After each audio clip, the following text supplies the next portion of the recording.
Well, good morning. It is a bright, sunshiny day where I'm at. Glad you all can join me again on the drive. Though this is well after my actual drive today. But as I said in the previous episode, I guess, whatever we call in these things, just talking through Psalm 51. And the first four verses of Psalm 51 are really amazing to me. I look at it and I think it is David acknowledging God's holiness, God's loyal love, his immense grace over David, and David's just praising him for this.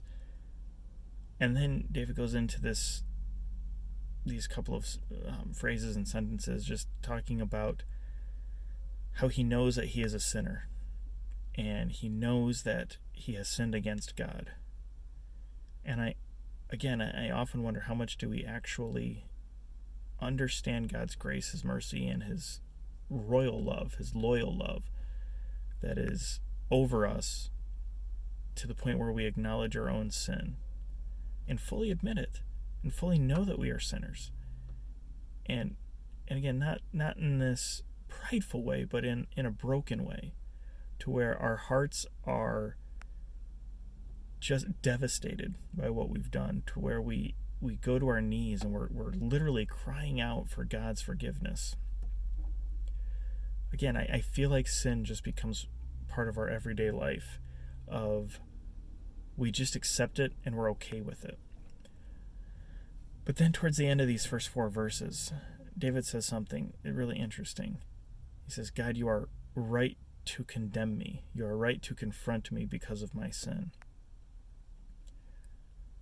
How often do we get offended at God's judgment? His right to judge, his justice in his judgments. Again, it's not another human judging us. It's God's standard that's judging us. Now again, if we're found in Christ, we have no fear of that judgment, of that consequence, of that penalty of sin. But the judgment still is there. Sin is still dealt with. And there are consequences to our choices. But to have the mindset that God is just to confront us and to condemn us on our sin.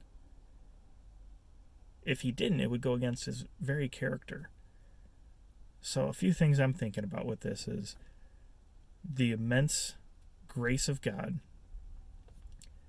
the acknowledgement of my own sin, and then the right that God has to confront me on my sin.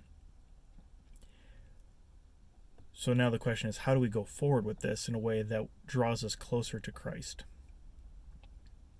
I guess that's the challenge of today's thought, is how do we move forward in these ways? Well, I hope you are processing through who you are and who God is and who Christ is. Thanks for joining me again. Have a great day.